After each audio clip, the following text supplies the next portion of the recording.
Hey guys, Good Marks Goes here, and today we're going to take a look at what was a very pretty flatware box. I found in my experience doing this that flower boxes are kind of a waste of space, and they cost a lot in terms of labor, in terms of storage, and in terms of value added to the lots, because people don't seem to really want the flatware boxes that much, and they kind of sit around. I've even had people ask me to just pull the flatware out of the flower box and keep the box and decrease their shipping costs. And I do that too, and then I end up just holding onto the flower box and trying to sell it separately, and it becomes a pain. But in this instance, I did take a shot at this flower box, and we've got three drawers. Now, notice that there are no knobs anymore because Goodwill didn't put enough padding on the box, and the little knobs here, they shattered into a million little jagged pieces. So I looked up something called a lawyer's bookcase. Oh, they're called barrister lawyer's bookcases. Small bookcases that lawyers would use. I don't know what the history about that is. I don't care. I just wanted to find knobs that I could replace for my flower box. But let's go ahead and take a look at that, whether or not I can get the flatware box to look decent again with new knobs. So these are antique bookcase knobs, and I do believe that they will be good. There we go. Good as new. So I've paid about $5 a knob. Hopefully people will enjoy this vintage bookcase or flatware case, because it is quite impressive. And don't worry, there is flatware to talk about too. So I don't just buy a flatware box. But I did want to give a few minutes to the flatware box itself.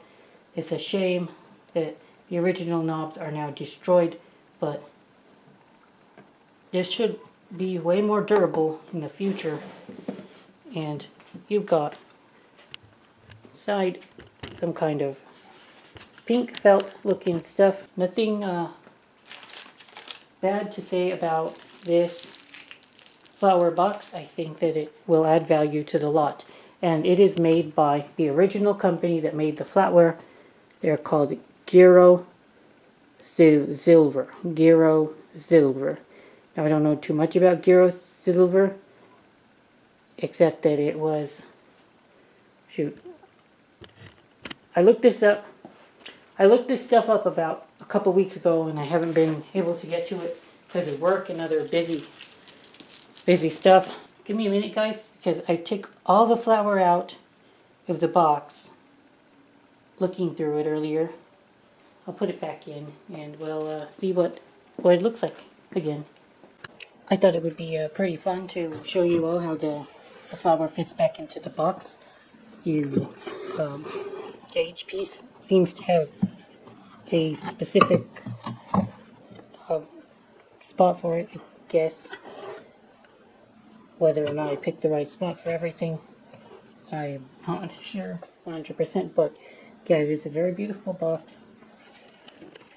It's the flatware adjusts perfectly. Each knife has its place. These serving pieces also have their place in the box. And then you've got all the regular pieces, your spoons, your forks.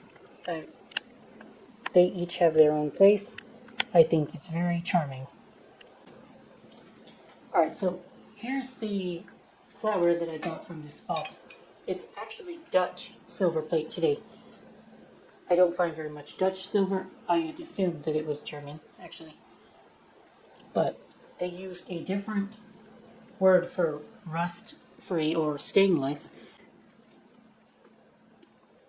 in the Dutch's case, they use the word roastery, roast, and then they use a V in in the position of where you would expect to see a U, I guess. Well, I don't know. Dutch is a very peculiar language to an uncultured American like myself. Take a look at the knives first. They do have a very interesting monogram on the base. So here is the monogram on the bottom of this set of knives, or set of flatware actually. Most pieces have this monogram, a few of them don't, which makes me think that they were simply replacement pieces that the original owner got. So like I was saying, Gero was a Dutch company. Now they were around a while ago. So what I've been able to find from searches on the internet is that the circle predates 1962, and in 1962 they started putting these production letters inside of a square. Now the weird thing about this is that I have a bunch of different production letters based on the piece that I have, because some of them have a capital Q. This knife actually has the letter H. Some of them have the letter P. This one has the letter R. This piece. Now I have not seen anything like that where they would put a different letter based on the piece. I would imagine that it's based on the factory that they made the pieces from, and they must have had multiple different factories or something, because that's the only thing that makes a whole lot of sense. And the GZ stood for Gero Zilver, which is on the box, on the top of the flatware box, which is the proprietary nickel silver base metal that they used for this flatware set.